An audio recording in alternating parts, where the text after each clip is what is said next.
பொருளில் இல்லாமல் மாற்று பொருளில் பயன்படுத்தியிருக்கக்கூடிய வசனங்களைத்தான் நம்ம இலக்கியமாக நம்ம பார்க்குறோம்.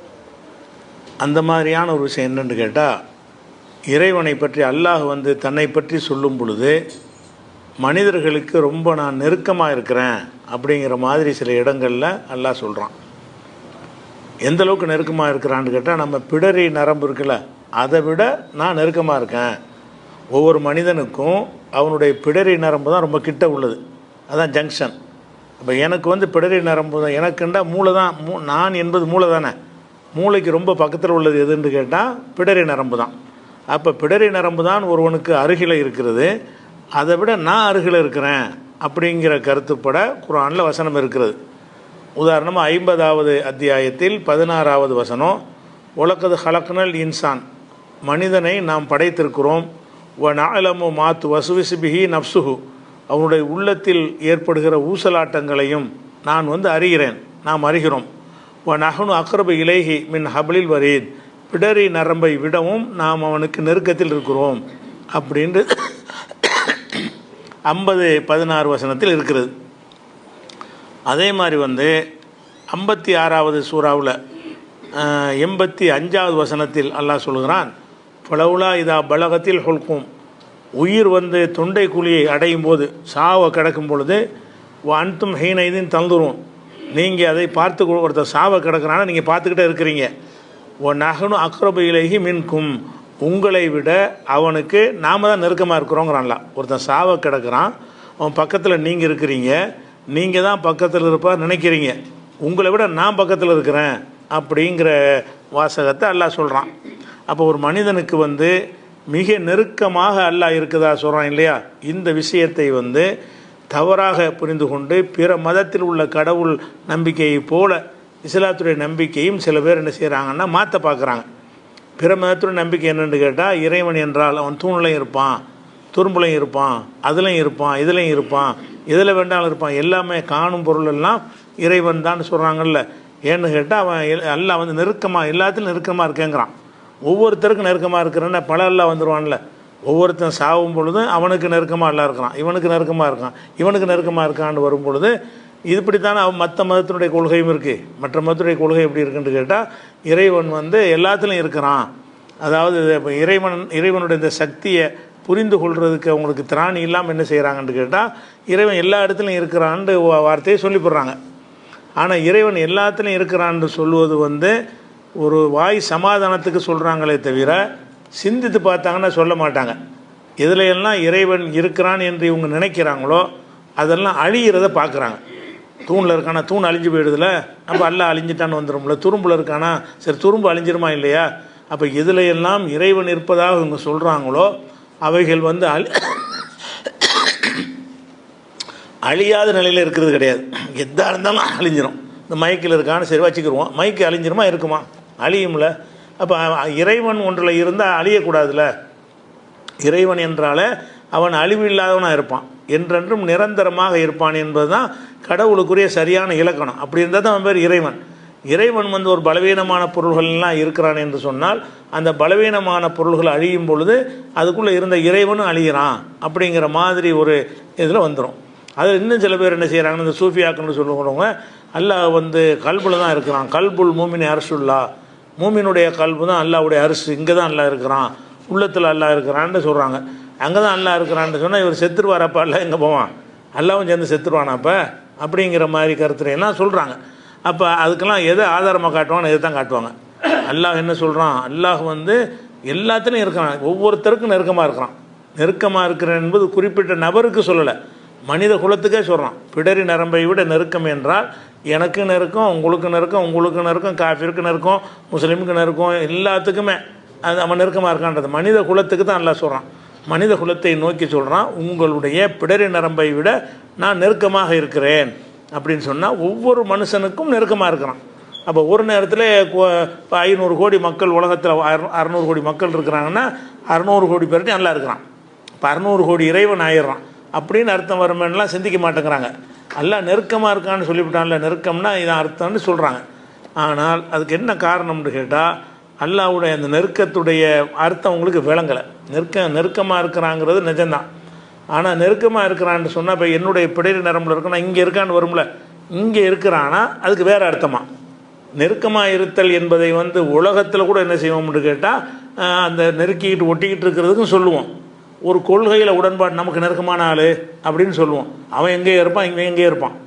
உங்கள் சொந்தக்காரன் ஒருத்தன் அவன் அமெரிக்காவில் இருப்பார், அவர் நம்ம நெருக்கமான ஆள் தம்பிங்க. அமெரிக்காவில் இருக்கிறவர் இப்படி நெருக்கமாவார், பல்லாயிரம் கிலோமீட்டருக்கு அப்பால் அவர் இருக்கிறார், நீங்கள் இங்கே இருக்கிறீங்க, நெருக்கமே இல்லை. ஆனால் நெருக்கமுறமா இல்லையா? நெருக்கமாக இல்லாட்டாலும் அந்த உடலால் உள்ள நெருக்கம் தாண்டி கொள்கையினால் ஒரு நெருக்கம், அன்பினால் உள்ள நெருக்கத்துக்கெல்லாம் அந்த வார்த்தையை சொல்லுவோம். அதனால் நெருக்கம்னு வந்தவனை ஒட்டிக்கிட்டு இருக்கிறான், இங்கே வந்து உட்காந்துட்டாங்கிற அர்த்தம் வந்து அப்படி தான் கொடுக்கணும் அவசியம் கிடையாது. அந்த அர்த்தத்துக்கு இருக்குது. 2 பேர் பக்கத்தில் ஒட்டிக்கிட்டு உட்காந்துருந்தாங்கன்னா நெருக்கமாக இருக்கிறாங்கன்னு சொல்லலாம். அல்லது 2 பேர் நண்பர்களாக இருக்கிறாங்க, வினை விரியாமல் இருக்கிறாங்கன்னா அப்பவும் சொல்லலாம். ஆனால் 2 பேர் சேர்ந்துருக்க மாட்டாங்க. இவன் ஒரு ஊரில் இருப்பான், அவன் ஒரு ஊரில் இருப்பான்.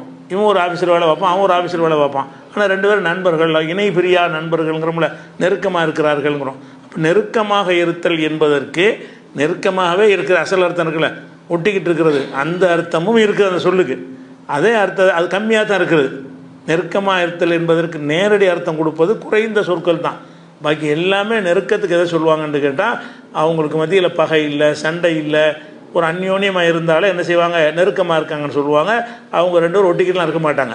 வெகு தொலைவில் இருந்தாலும் சரி, அந்த உள்ளத்தால் அவங்களுக்கு நெருக்கம் இருந்துச்சுன்னு சொன்னால் நெருக்கமாக இருக்கிறார்கள் அப்படின்னு சொல்லுவோம். இப்படி 2 அர்த்தம் இருக்கும் பொழுது எந்த அர்த்தம் கொடுப்பது இறைத்தன்மைக்கு ஏற்றதுன்னு சிந்திக்கணுமா இல்லையா? இறைவன் நெருக்கமாக இருக்கிறான்னா ஒவ்வொரு மனுஷன்ட்டையும் வந்து இறைவன் வர்றான்னு இப்படி அர்த்தம் செய்ய முடியும். அப்படி செஞ்சீங்கன்னா அப்போ இறைவன் நிறைய இறைவன் வந்துடுவானே. அப்போ என்ன மாதிரி தான் அதுக்கு அர்த்தம் செய்யறதுன்னு நம்ம சிந்திச்சு பார்த்தோம்னு சொன்னால், இந்த நெருக்கத்தை சொல்லும்போது அல்லாஹ் என்ன செய்யறான்னா, சில இடங்களில் வந்து நெருக்கமாக இருக்கிறதுக்கு அர்த்தத்தை அவனே சொல்லி தந்துடுறான். எப்படி சொல்கிறான்னு கேட்டால், 2வது சூறாவில் 186வது வசனத்தில், ஒய்தாசா அலக்க இபாதி அன்னி, எனது அடியார்கள் என்னை பற்றி உம்மிடத்தில் கேட்டார். ரசூல்லா பார்த்து அல்லாஹ் சொல்கிறான், எனது அடியார்கள் என்னை பற்றி உன்னிடத்தில் கேட்பார்களே ஆனால் இப்போ இன்னி கரீப், நான் அருகில் இருக்கிறேன் என்று சொல்லு. பதில் அல்ல, யாராவது கேட்பாங்க அல்லாஹ் எங்கே இருக்கிறான்னு கேட்டால் கிட்ட தான் இருக்கிறான்னு சொல்கிறான். அல்ல சொல்லிவிட்டு அதுக்கு அர்த்தத்தை எல்லாம் சொல்கிறோம். கிட்ட இருக்கிறதுக்கு என்ன அர்த்தம்னு கேட்டால், உஜீபு தாவத்த தாய் இதா தான், பிரார்த்தனை செய்யும்போது அவன் பிரார்த்தனையை நான் ஏற்றுக்கிறேன், அதான் அர்த்தம். கிட்ட இருக்கிறதுக்கு அர்த்தம் கிட்ட வந்து ஒட்டிக்கிட்டான்னு அர்த்தம் இல்லை. நீ இங்கேருந்தே கேளு, நான் அங்கேருந்தே உன்னுடைய பிரார்த்தனை நான் ஏற்றுக்கிறேன். அந்த நெருக்கமாக இருக்கிறேன் என்று சொல்லிவிட்டு அருகில் இருக்கிறேங்கிற கரீபுங்கிற வார்த்தையை சொல்லிவிட்டு அல்ல என்ன செய்கிறான்னு கேட்டால், உஜீபு, நான் பதிலளிக்கிறேன். நெருக்கமாக இருக்கிறதுக்கு அர்த்தம் என்னென்னு கேட்டால், நான் ரிப்ளை கொடுப்பேன். தூரமாக இருக்கிறவன் ரிப்ளை தரமாட்டான். அப்போ உடனே ரிப்ளை தரக்கூடியவனாக இருக்கிறேன். தாவத்த தாய், துவா செய்கிறவனுடைய துவாவுக்கு வந்து நான் வந்து ரிப்ளை பதில் தருகிறேன் அப்படின்னு சொல்லிட்டு, அதனால என்கிட்டே கேளுங்க, நான் கிட்டத்திலான இருக்கிறேன், வேற ஆள் போய் கூப்பிடுறேன் நல்லா கேட்குறான். இந்த கிட்டத்தில் இருக்கிறேங்கிறதுக்கு அர்த்தம் என்னன்னு கேட்டால், நீ இங்கேருந்து கேட்டாலும் கிட்டத்தில் உள்ளவன் எப்படி கேட்பானோ அப்படி அல்லாஹ் கேட்பான். அல்லாஹ் கிட்டத்துலலாம் இல்லை, அவனுக்குன்னு ஒரு இடம் அது தனி. பின்னாடி நான் சொல்கிறேன் அல்லாஹ் எங்கே இருக்கிறான் என்பதற்கு இஸ்லாத்தில் நிறைய ஆதாரங்கள் இருக்குது. அந்த ஆதாரத்தின்படி அல்லாஹ் எங்கே இருக்கணுமோ அங்கே தான் இருக்கிறான். இருந்து கொண்டு அங்கே இருந்தாலும் இங்கே உள்ளதை பார்ப்பான், அங்கே இருந்தாலும் இங்கே உள்ளதை கேட்பான், அங்கே இருந்தாலும் அகில உலகத்தையும் கண்காணிப்பான். அப்படிங்கிற ஒரு அர்த்தத்துக்கு தான் நெருக்கம்னு சொல்கிறோமே தவிர, அவனே வந்துக்கிட்டு நெருக்கமாக இருக்கிறான்னு அர்த்தம் கிடையாது. அப்படிங்கிறதுக்கு தான் அல்லாஹ் என்ன செய்கிறான்னு கேட்டால், இந்த 186 அதுக்கு ஒரு விளக்கத்தை சொல்லி போகிறான். எப்படி நான் வந்து பிரார்த்திப்பவருடைய பிரார்த்தனைக்கு இப்போ நெருக்கமாக இருக்கிறேன், அதாவது பிரார்த்தனைக்கு பதிலளிக்கிறேன், அதான் நெருக்கத்துக்கு அர்த்தம். அதே மாதிரி வந்து சாலிஹ் அலைஹிஸ்ஸலாம் அவர்கள் சமூது சமுதாயத்துக்கு போய் இறைவனை பற்றி சொற்பொழிவு நிகழ்த்துறாங்க, விளக்கம் சொல்கிறாங்க. அப்போ என்ன செய்கிறாங்கன்னு கேட்டால், இன்ன ரப்பி, எனது இறைவன் கரீபுன், அருகில் இருக்கிறான், முஜீபுன், பிரார்த்தனை ஏற்றுக்கொள்கிறான். கரீபுக்கு அர்த்தத்தை சேர்த்துறார். கரீபுன் முஜீபுன், என் இறைவன் அருகில் இருக்கிறான், முஜீபுனா பிரார்த்தனைக்கு பதிலளிப்பவனாக இருக்கிறான். அப்போ நெருக்கமாக இருக்கிறதுக்கு என்ன அர்த்தம்னு கேட்டால், நெருக்கமாக உள்ள வாழ்கிட்ட கேட்டால் அவன் உன்னுடைய பிரார்த்தனை காதில் விழுவுமா விழுவாதா? என் பக்கத்தில் ஒருத்தன் இருக்கிறான், அவன்கிட்ட நான் கேட்குறேன், நான் கேட்குறது அவன் காதில் விழுவும்ல, அப்படி தான் அல்லாவும். அவன் இங்கே இருக்கணும்னு அவசியம் கிடையாது. நீ கேட்டீன்னு சொன்னால் உன் அருகில் இருப்பவன்கிட்ட எப்படி கேட்பானோ அந்த மாதிரி நானும் கேட்பேன். அப்படிங்கிறதுக்காக தான் கரீபுன்னு சொல்லிவிட்டு முஜீபுன்னு சேர்த்து அவர் சொல்கிறார். சாலிஹ் அலைஹிஸ்ஸலாம் அவர்கள் அந்த சமுதாயத்துக்கு சொல்கிறாங்க. அதே மாதிரி வந்து நபிகள் நாயகம் ஸல்லல்லாஹு அலைஹி வஸல்லம் அவங்களையே அல்லாஹ் சொல்ல சொல்கிறான் 34வது சூறாவில் 50வது வசனத்தில், இன்னஹு சமீஉன் கரீப், எனது இறைவன் அனைத்தையும் செவிமடுப்பவனாகவும் அருகிலும் இருக்கிறான்.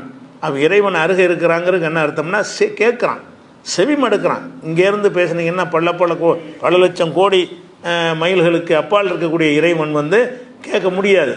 ஒரு குறிப்பிட்ட தொலைவுக்கு மேலே போனால் கேட்குற சக்தி இல்லாமல் போயிடும். ஆனால் அல்லாஹ் என்ன செய்கிறான்னு கேட்டால் எங்கேயோ தொலைவில் அவன் இருப்பான், இருந்தாலும் இங்கே பேசுகிறது அவனுக்கு கேட்கும். அவன் கேட்குறான் என்பது தான் நெருக்கமாக இருக்கிறான் என்பதுக்கு அர்த்தம் என்பதை 34-50 வசனத்தை நல்லா சொல்லி காட்டுறான். இதை எதுக்குன்னா அந்த நெருக்கமாக இருக்கிறதுடைய அர்த்தத்துக்கு தான். இதே மாதிரி என்ன செய்வாங்கன்னு கேட்டால் இன்னும் சில இடங்களில் வந்து அல்லாஹ் வந்து உங்களோட இருக்கிறான்ங்கிற மாதிரி தான் வரும். இந்த பிடரி நரம்பில் இருக்கிறான்னு சொன்ன மாதிரி அல்லாஹ் என்ன செய்கிறான், அல்லாஹ் அவங்களோட இருப்பான், அல்லாஹ் இவங்களோட இருப்பான், உங்களோட இருப்பான், என்னோட இருப்பான் அப்படின்லாம் வசனங்கள் இருக்குது. என்னோட இருப்பான்னா என்ன அர்த்தம்? என்னோட இருப்பான்ங்கிறது நம்ம மொழியில் கூட சொன்னால் என்ன அர்த்தம் வரும்? என்னோட ஒட்டிக்கிட்டு இருக்கிறவனும் என்னோட இருக்கான்னு சொல்லலாம், என்னுடைய கொள்கையில் இருக்கிறவனே என்னுடைய உறவாக இருக்கிறவனே என்னோட இருக்கிறான்னு சொல்லலாம். ரெண்டு அர்த்தம் உள்ளது தான் அது. அந்த மாதிரியான வசனங்களை எடுத்துக்கொண்டு என்ன செய்வாங்கன்னு கேட்டால் இதுக்கு ரிலேட்டிவாக அவங்க கொண்டாந்து வைப்பாங்க. எப்படி வைப்பாங்கன்னு கேட்டால் அதாவது தகினும், நீங்கள் வந்து கோழைத்தனமாகி விடாதீர்கள், அன்துமுல் ஆலவுன, நீங்கள் தான் உயர்ந்தவர்கள், ஒல்லாஹு மாக்கும், அல்லாஹ் உங்களோடு இருக்கிறான். நீங்கள் தான் உயர்ந்த ஆளுக்கு காரணம் என்னென்னு கேட்டால் அல்லாஹ் உங்களோடு இருக்கிறான்னு வந்துருச்சு. அல்லாஹ் உங்களோடு இருக்கிறான்னு மூமின்களை பார்த்து சொல்கிறான். அப்போ நம்மளாம் மூமின்கள்னால் நம்மளோட அல்லாஹ் இருக்கிறான்னா அல்லாஹ் வந்து பக்கத்தில் உட்கார்ந்துருக்கான்னு அர்த்தமா, அல்லது நம்முடைய பிரார்த்தனைகளை நம்ம செய்கிறத பார்த்துக்கிட்டு நம்ம பேசுகிறத கேட்டுக்கொண்டும் நம்ம தேவையை நிறைவேற்றி தந்து கொண்டும் இருக்கிறான், அதுதான் உங்களோட இருக்கிறதுக்கு அர்த்தமானு கேட்டால் இந்த ரெண்டாவது அர்த்தம் தான் அது கொடுக்கணும். அது கொடுக்கணுங்கிறதுக்கு வேறு உதாரணங்களை குர்ஆன்லேருந்து நம்ம காட்டலாம். அதே மாதிரி வந்து இறைவனை அவனை பற்றி சொல்லும் பொழுது அவன் தான் 6 நாளில் இதெல்லாம் படைச்சான்னு சொல்லிட்டு என்ன செய்கிறான்னு கேட்டால் ஒஹோமாக்கும், அல்லாஹ் வந்து உங்களோடு இருக்கிறான். ஐனமா கொடுத்தும், நீங்கள் எங்கே இருந்தாலும் சரி அல்லாஹ் உங்களோட தான் இருக்கிறான். இங்கே இருந்தால் இங்கே என்னோட இருப்பான். நான் வந்து கடத்தருக்கு போனால் அங்கேயும் அல்லாஹ் என்னோட இருப்பான். நான் வீட்டுக்கு போனால் வீட்டில் என்னோட அல்லாஹ் இருப்பான். நான் எங்கே இருந்தாலும் என்னோட அல்லாஹ் இருப்பான். என்னோட மட்டும் ஒவ்வொருத்தருடைய, உங்களோடுங்கிறது ஒவ்வொரு மனிதனையும் தான் குறிக்கும். அப்போ ஒஹுவமாக்கும், அவன் வந்து உங்களோடு இருந்து கொண்டு இருக்கிறான். ஐனமா குன்தும், நீங்கள் எங்கே இருந்தாலும் சரி உங்களோட அல்லாவும் சேர்ந்துருக்கிறான். அப்படின்னா இப்போ 1 கோடி பேர்கிட்ட இருந்தால் 1 கோடி பேர்கிட்ட இருப்பான்னு வந்துருமே. 600 கோடி பேர்கிட்ட இருக்கிறான்னு சொன்னால் அத்தனை அல்லாவாக இருக்கிறான், ஒருத்தன் தானே இருக்கிறான். ஒரு இறைவனாக இருக்கிறதுனால அம்புட்டெலாம் இருக்க முடியாது, நம்மளோட இருக்க முடியாது. ஆனால் அதுக்கு அர்த்தம் என்னென்னு கேட்டால் உங்கள் 600 கோடி பேரையும் நான் பார்ப்பேன், நான் கேட்பேன், நான் கண்காணிச்சிட்ருப்பேன். உங்கள் பக்கத்தில் இருக்கிற ஒருத்தன் எந்த மாதிரி அதை வந்து எடுத்துக்கொள்வானோ விளங்கி கொள்வானோ, உங்களுக்கு பக்கபலமாக இருக்குது உதவி செய்வானோ அந்த மாதிரி நான் இருப்பேன். அதுக்காக தான் அல்லாஹ் சொல்கிறான்னு அது விளங்கிக்கிறேன். அதே மாதிரி இன்னும் பல இடங்கள் அல்லாஹ் என்ன செய்கிறான்னு கேட்டால் பொறுமையாளர்களோடு அல்லாஹ் இருக்கிறான்னு குர்ஆனில் பல வசனம் இருக்குது. 8:46, 2:249, 2:153, 8:66 இந்த 4 வசனங்கள்லையும் இறைவன் பொறுமையாளர்களோடு இருக்கிறான்னு வருது. நம்ம பொறுமைசாலியாக இருக்கிறவங்க அவர்கிட்ட அல்லாஹ் இருக்காண்ட அர்த்தம் இல்லை, அவருக்கு அல்லாஹ் துணை செய்வான். பொறுமையோடு இருந்தான்னா அல்லாஹ்வுடைய ஹெல்ப்பு கிடைக்குன்னு அர்த்தமே தவிர அவர் பக்கத்தில் அல்லாஹ் உட்காந்துக்கிட்டு இருக்கிறான், அப்படி அவர் மடியில் உட்காந்துக்கிட்டு இருக்கிறான், இல்லை இவர் அல்லாஹ் மடியில் அப்படி அர்த்தம் செய்ய முடியாது. பொறுமையாளர்களோடு இருக்கிறான்னு சொன்னால் அந்த பொறுமையாளர்கள் மீது ஒரு கருணை கொண்டு கூடுதல் கவனம் செலுத்தி அவருக்கு ஹெல்ப் பண்ணுவான், உதவி செய்வான்னு தான் அதுக்கு அர்த்தமாகும். அதே மாதிரி வந்து சில இடங்கள்ல எல்லாம் என்ன செய்யறான்னு கேட்டால் முத்தகீன்கள் இறையச்சமுடையவர்களோடு அல்லாஹ் இருக்கிறான் அப்படிங்கிறதையும் நல்லா சொல்லி காட்டுறான். அது ஒரு 3 வசனத்தில் சொல்கிறான். 9:26, 2:194, 9:123 இந்த வசனங்கள்ல எல்லாம் முத்தகீன்களோடு அல்லாஹ் இருக்கிறான். அப்போ முத்தகீன்களோடு அல்லாஹ் இருக்கிறான்னா முத்தகீன் நம்ம கண்டுபிடிக்க முடியாது யார் இறையச்சமுடையவர்னு சொல்லி. அப்படியே கண்டுபிடிச்சிட்டா கூட அவர்கிட்ட இருக்கிறான்னு அர்த்தம் கொடுக்கலாங்கிறாங்க. ஆனால் கொடுக்கக்கூடாதுங்கிறதுக்கு நிறைய சான்றுகள் நம்ம எடுத்து காட்டுறேன். அதே மாதிரி வந்து ஒரு வசனத்தில் அல்லாஹ் சொல்லி காட்டுகிறான், அல்லாஹ் இன்னல்லாஹ மஅல் மூமினீன், மூமின்களோடு அல்லாஹ் இருக்கிறான். இது 8:19 வசனத்தில் அல்லாஹ் மூமின்களோடு இருக்கிறான் என்று சொல்லி காட்டுகிறான். அதே மாதிரி 16:128 வந்து இன்னல்லாஹ மஅல்லதீன தகோ, யார் இறைவன் அஞ்சு நடக்கிறார்களோ அவர்களோடு அல்லாஹ் இருக்கிறான். இப்படி ஒரு 4 இடங்களில் அல்லாஹ் வந்து மூமின்களோடு இருக்கிறான், தக்வா உள்ளோடு இருக்கிறான். இது மாதிரியான கருத்து படவெல்லாம் இருக்கிறது. அப்போ உன்னோடு இருக்கிறான்னு சொல்வதை என்ன மாதிரி விளங்கி கொள்வது அப்படின்னு சொன்னால் இதுக்கு சான்றாக இதே மாதிரி உள்ள ஒரு வேறு சில வசனங்களை எடுத்து போட்டு நம்ம விளங்க முடியும். உதாரணமாக மூசா அலைஹிஸ்ஸலாத்தையும் ஹாரூன் அலைஹிஸ்ஸலாம் 2 பேரையும் அல்லாஹ் வந்து ஃபிரௌன்ட்ட அனுப்புகிறான். நீங்கள் 2 பேரும் ஃபிரௌன்ட்ட போய் அவனுக்கு வந்து மார்க்கத்தை எடுத்து சொல்லுங்கள் அப்படின்னு சொல்லும்போது மூசா நபி என்ன செய்கிறாருன்னா நான் பயப்படுறாரு. இல்லை அவன்கிட்ட எனக்கு பேச்சும் வராது, எனக்கு ஏற்கனவே என் மேலே ஒரு குற்றச்சாட்டு ஒன்று இருக்கிறது, அதனால் நான் போய் பேசுகிறதுக்கு சரியாக வராது, என் நாக்கம் எனக்கு சரியாக ஒத்துழைக்காது, அவரை கூட அனுப்பணுன்னு அவரை சேர்த்து அனுப்பிடுவான். அனுப்பும்போது என்ன செய்கிறான்னு கேட்டால் அவர் பயப்படுறேன் பாரு. அப்போ அல்லாஹ் என்ன சொல்லுவான்னு கேட்டால் லா தஹாஃபா, 2 பேரும் பயப்படாது, தைரியமாக அவன்கிட்ட போங்க. பெரிய ராஜாவாக இருந்தால் என்ன, நீங்கள் தைரியமாக அவன்கிட்ட போங்க, ஃபிரௌன்கிட்ட போங்க. இன்னனி மாக்குமா, உங்கள் 2 பேரோட நான் இருக்கிறேன். இந்த உங்களோட எங்களோடுங்கிற மாதிரி உங்கள் 2 பேரோட நான் இருக்கிறேன்னு சொல்லிவிட்டு அதுக்கு அல்ல விளக்கத்தை அவனே சொல்லிடுறான். அஸ்மா வாரா, நீங்கள் அங்கே நடப்பதை நான் செவியேற்று கொண்டு இருக்கிறேன், அங்கே நடப்பதை நான் பார்த்துக்கிட்டே இருக்கிறேன். உங்களோட இருக்கிறேன்னு அர்த்தம் என்னன்னா உங்களோட கூட நான் வர்றேன்னு அர்த்தம் இல்லை, உங்களோட இருக்கிறேன்னு சொல்லிவிட்டு அதுக்கு விளக்கத்தையும் எல்லாம் சேர்த்து சொல்கிறான். 20:46 வசனத்தில் அஸ்மா வாரா, நான் வந்து செவியேற்பவனாகவும் பார்ப்பவனாகவும் இருக்கிறேன். நீங்கள் 2 பேரும் அங்கே போகிறீங்கல்ல, போகிறதில் நீங்கள் பேசுகிறதையும் பார்ப்பேன், அவன் பேசுகிறதையும் பார்ப்பேன். நீ என்னென்ன அந்த சபையில் நடக்கிறதோ அதையெல்லாம் நான் பார்த்துக்கிட்டு இருப்பேன். அப்படிங்கும்போது அல்லாவே நம்மளை பார்த்துட்ருக்காங்கிற ஒரு தைரியம் உங்களுக்கு வரும். அவங்களுக்கு துணிவாக என்ன செய்வாங்க, அந்த ஃபிரௌன்ட்டு போய் பேசுவாங்க, நம்மளோட அல்லாஹ் இருக்கிறான்னு அர்த்தம் என்னென்னா அல்லாஹ் வந்து நம்மளை பார்த்துக்கிட்டு இருக்கிறான். அல்லாஹ் பார்த்துட்டு இருந்தாலே போதுமே, அல்லாஹ் கேட்டுக்கிட்டு இருந்தாலே போதுமே. அந்த மாதிரியான விஷயத்தை வந்து அல்லாஹ்வே வந்து விளக்கத்தை சொல்லிடுறான். அதே மாதிரி எல்லாம் என்ன செய்கிறான்னா இன்னொரு இடத்துல இதே சம்பவத்தை மூசா நபி ஹாரூனை சொல்லும் பொழுது உலகும் அலைய தன்புன் ஃபஹாஃப யக்துலுன், எனக்கு ஒரு குற்றம் இருக்கிறது, அதனால் என்னை கொன்றுவாங்கன்னு நான் பயப்படுறேன் அப்படின்னு சொன்னவுடனே அல்லாஹ் சொல்லுவான் கல்லா, அப்படி கிடையாது. ஃபத்ஹபாபி ஆயாத்தினா, என்னுடைய சான்றுகளோட சும்மா உங்களுக்கு போச்சுடலையே, கைத்தடியை போட்டால் பாம்பா மாறும், கையிலிருந்து ஒரு பிரகாசம் வரும், இது மாதிரியான சில அற்புதங்களை கொடுத்தானே உங்களை அனுப்புகிறேன், அதனால் எனது அற்புதத்தோடு நீங்கள் போங்க. இன்னா மாக்கும் முஸ்தமியூன், நாம் வந்து உங்களோடு உங்கள் 2 பேரோடு வந்து செவியேற்று கொண்டே இருப்போம். முஸ்தமியூனுங்கிறல்ல, உங்களோட இருப்பேன் என்ன அர்த்தம்னு கேட்டால் நீங்கள் போய் அங்கே பேசுகிற எல்லா பேச்சுக்களையும் எனக்கு கேட்குற விதமாக தான் நீங்கள் பேச போகிறீங்க. அப்படி ஏதாவது பாரதூரமாக இருந்தால் நான் உங்களுக்கு வந்து நின்றுவேன், உங்களுக்கு எந்த இதையும் பிறவுன்னு செய்யாமல் நான் காப்பாற்றிடுவேங்கிறதுக்காக தான் அல்லாஹ் என்ன செய்கிறான்னா இன்னாமாக்கும் முஸ்தமியூன், நான் வந்து உங்களோட வந்து செவியேற்பவனாக இருக்கிறேன். 26:15 அல்லாஹ் சொல்கிறான். இந்த மாதிரி உள்ள அதே மாதிரி வந்து மூசா நபி என்ன செய்வாங்கன்னு கேட்டால் அந்த ஃபிரௌன் மிரட்டிட்டு வருவான். மிரட்டிட்டு வரும்போது எத்தாப்புல கடல் வந்துடும், அவன் எந்த பக்கம் இவன் வந்துடுவான், நடுவில் மாட்டிக்கிடுவாங்க. அப்போ அவருடைய தோழர்கள்லாம் சொல்லுவாங்க யா மூசா கால அசஹாப மூசா இன்னால முதரக்கூன், மூசாவுடைய தோழர்கள்லாம் சொல்லுவார்கள் நாம் வந்து மாட்டிக்கொண்டோம். 26வது சூறாவில் வரக்கூடிய 61வது வசனம். அப்போ மூசா நபி சொல்லுவாங்க கல்லா, இல்லை மாட்டிக்கல, அதாவது இந்த பக்கம் கடல் இந்த பக்கம் எதிரி, நடுவில் இருந்தால் மாட்டிக்கிறது தான் அர்த்தம், நம்ம பார்வையில் மாட்டிக்கொண்டா தான் அர்த்தம், மனித பார்வையில். அதைத்தான் மூசா நபியுடைய சகாக்கள் வந்து அதைத்தான் ஒரு மூசா நபிகிட்ட முறையிடுறாங்க. அப்போ எல்லாம் என்ன செய்கிறான்னு கேட்டால் இன்னமாய் ரப்பி, என்னோடு என் இறைவன் இருக்கிறான், யஹ்தீன், எனக்கு ஒரு வழியை காட்டுவான். இருக்கிறானுக்கு அர்த்தம் வழி காட்டுறது தான். கடல் அடிக்க சொல்லி பழக்க சொன்னான்ல, அங்கே இங்கிட்டு கடலுங்கிட்ட அவன் நிற்கிறான் சரிதான், ஆனால் என்னோட அல்லாஹ் இருக்கிறானே அவன் என்ன செய்வான், யஹ்தீன், எனக்கு வழிகாட்டுவான். அல்லாஹ் என்னோடு இருக்கிறானுக்கு அர்த்தம் எனக்கு உதவி செய்வான், எனக்கு வழிகாட்டுவான், நான் பேசுகிறது கேட்பான், இந்த அர்த்தம் தான் கொடுக்கணும். அதை சேர்த்து அவர் சொல்கிறார். அதே மாதிரி வந்து இந்த ஹிஜ்ரத்து பண்ணி போகும்போது குகையில் மாட்டிக்கிடுவாங்கல்ல 2 பேர், அபூபக்கர் சித்திக் அவர்களும் ரசூலுல்லாவும் அந்த குகையில் மாட்டிக்கிடுவாங்க, எதிரிகள்லாம் வந்துடுவாங்க. அப்போ ரசூலுல்லாஹ் என்ன செய்வாங்கன்னு அவர் அபூபக்கர் சொல்லுவார், நம்ம வந்து 2 பேர் தானே இருக்கணும்னு சொல்லுவார். அப்போ அவங்க சொல்லுவாங்க 2 இல்லை 3 பேர் இருக்கிறோம் அப்படின்னு சொல்லிட்டு லா தஹசன், கவலைப்படாத, இன்னல்லாஹ மஅனா, அல்லாஹ் நம்மோடு இருக்கிறான் அப்படின்னு என்னை முகமது சொன்னார், அதை நினைத்து பாருங்கள். அல்லாஹ் என்ன செய்கிறான், ரசூலுல்லாஹ்வை யாவப்படுத்துகிறான். அப்போ எங்களோட அல்லாஹ் இருக்கான்னு சொன்னோன்னே என்ன நடந்துச்சுன்னு சொன்னால் அல்லாஹ் வந்து இருக்கலை. அன்ஸலல்லாஹு சக்கீனத்துக்கும் அலைஹி, அவனுடைய அமைதியை அவங்களுக்கு இறக்கி வைத்தான். அந்த பதட்டமெல்லாம் போயிடுச்சு. அல்லாஹ் இருக்கான்னு சொன்னோன்னு என்னவாச்சுன்னா ரசூலுல்லாஹ்வுக்கு அந்த அபூபக்கருக்கும் பதட்டம் இருக்கும்ல, அந்த பதட்டமெல்லாம் போய்விட்டது. வையதஹு பிஜுனூதின் லம் தரவுஹா, நீங்கள் பார்க்காத ஒரு படையை கொண்டு உங்களை வலுப்படுத்தினான். மலக்குமார்கள்லாம் அனுப்பிவிட்டு அவங்க கண்ணுக்கு தெரியாமல் மறைச்சி என்னுடைய கண்ணுக்கு தெரியாத ஒரு படையின் மூலமாக உங்களை வந்து நான் வலுப்படுத்தினேன் அப்படின்னு அல்லாஹ் சொல்கிறான்.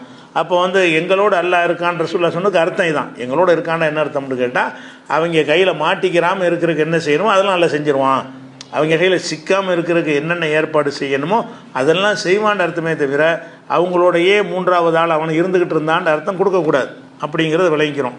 இதுக்கு வந்து இந்த அர்த்தம் தான் விளங்கணுங்கிறதுக்கு சில ஹதீஸுகள்லேருந்து விளங்கலாம். என்ன செய்யலான்னு கேட்டால் தபூக்குங்கிற போர்லேருந்து ரசூலுல்லாஹ் வந்து திரும்பி வர்றாங்க. தபூக்கு ஒரு கஷ்டமான காலத்தில் நடந்த ஒரு போர். அந்த தபூக்கு போயிட்டு என்ன செய்கிறாங்க, அவங்க திரும்பி வர்றாங்க. திரும்பி வரும்போது மதீனாவுக்கு நெருங்கிட்டாங்க. போர்லாம் முடிச்சு ஜெயிச்சுட்டு மதீனாவுக்கிட்ட நெருங்கிட்டாங்க. நெருங்கணும்னு ரசூலுல்லாஹ் சொல்கிறாங்க, இன்னபில் மதீனத்தி அக்வாமன், நம்ம இங்கே போர்லேருந்து வந்துக்கிட்டு இருக்கிறோம், ஆனால் மதீனாவுக்குள்ளே சில பேர் இருக்கிறாங்க.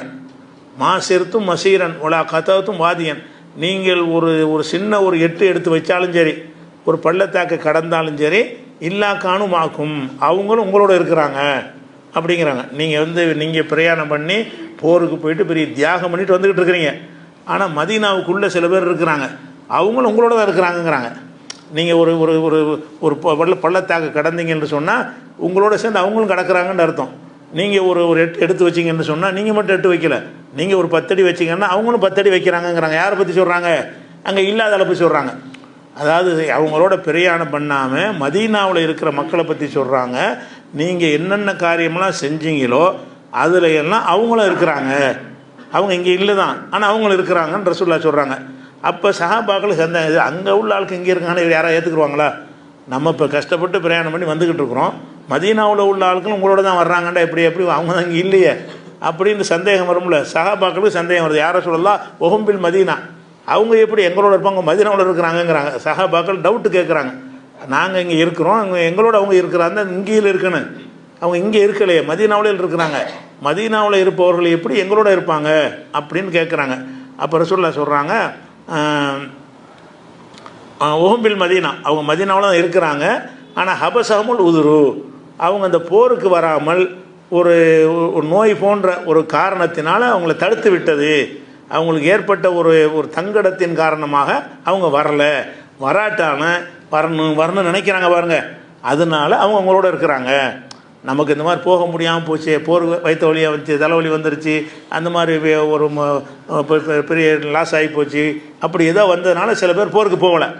அவங்க போருக்கு போகாமல் இருந்துக்கலாம். காரணம் என்னென்னு கேட்டால் போகக்கூடாதுன்னு இல்லை, போகணும்னு ஆசைப்பட்டாங்க, ஆனால் சில சூழ்நிலைகளால் மார்க் அனுமதித்த சில காரணங்களால் அவங்களுக்கு போரில் கலந்து கொள்ள முடியலை.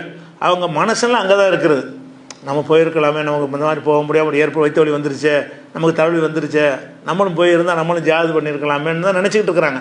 அதனால ரசூலுல்லாஹ் சொல்கிறாங்க, நீங்கள் தான் ஜிஹாது பண்ணீங்க, நீங்கள் தான் இவ்வளோ நீண்ட தூரத்துக்கு நடந்து பிரயாணம் பண்ணி வந்தீங்க, ஆனால் உங்களோட வராமல் ஊரில் இருக்கிறாங்க பாருங்கள், அவங்களும் உங்களோட இருக்காங்க. அப்போ உங்களோட அர்த்தம் விளங்குதா?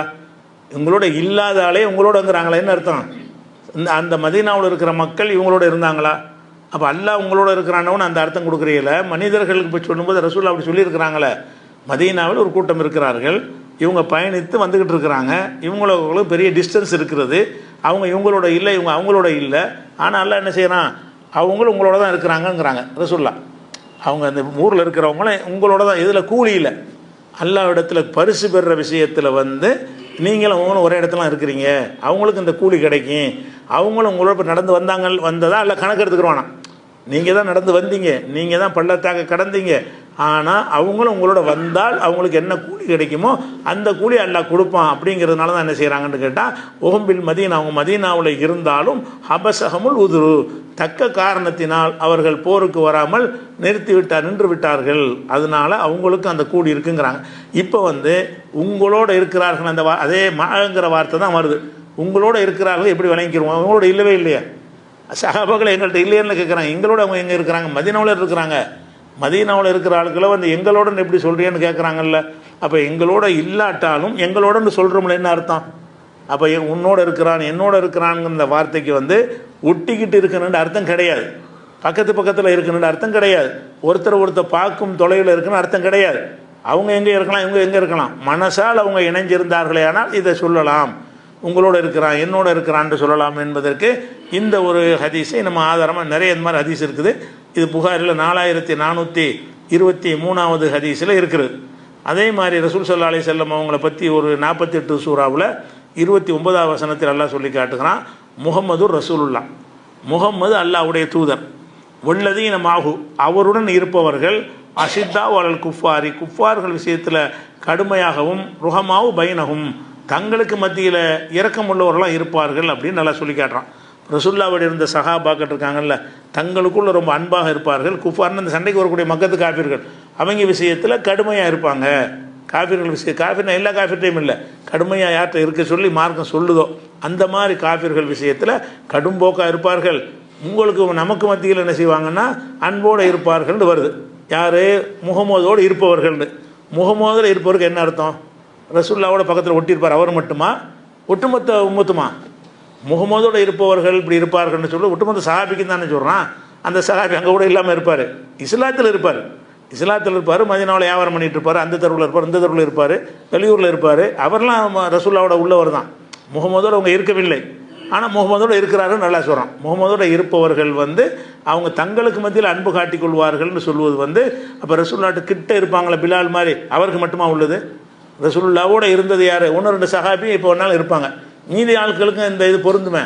ஒட்டுமொத்த சஹாபாக்களுடைய நற்சான்றா தான் அதை சொல்லி காட்டுறான். இந்த நற்சான்றை யாருக்குன்னு கேட்டால் முகமதுன்னு இருப்பவர்கள்னால் இஸ்லாத்தில் இருப்பவர்னு அர்த்தம்.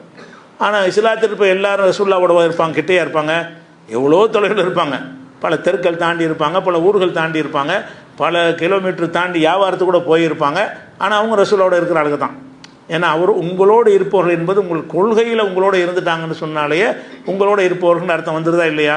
அப்போ அல்லாஹ் உங்களோட இருக்காங்க மட்டும் எப்படி தான் ஏற்க மாதிரி வழங்குறீங்க? அல்லாஹ் உங்களோட இருக்கிறான்னு சொன்னால் பக்கத்தில் உட்காந்துக்கிட்டான்னு இப்படி அர்த்தம் செய்ய முடியுமா? 2 கலந்து விட்டான்னு செய்ய முடியுமா? செய்ய முடியாது. அங்கே இருந்து கொண்டு நீங்கள் எப்படி அவர்கள் இங்கே இருக்கிறவங்களுக்கு உங்களுக்கு நெருக்கமாக நீங்கள் பார்க்குறீங்களோ அல்லாஹ் உங்களை என்ன செய்வான், நெருக்கமாக பார்ப்பான். அப்படிங்கிற அர்த்தம் தான் அதை கொடுக்கணுங்கிறது விளங்கிக்கலாம். அதே மாதிரி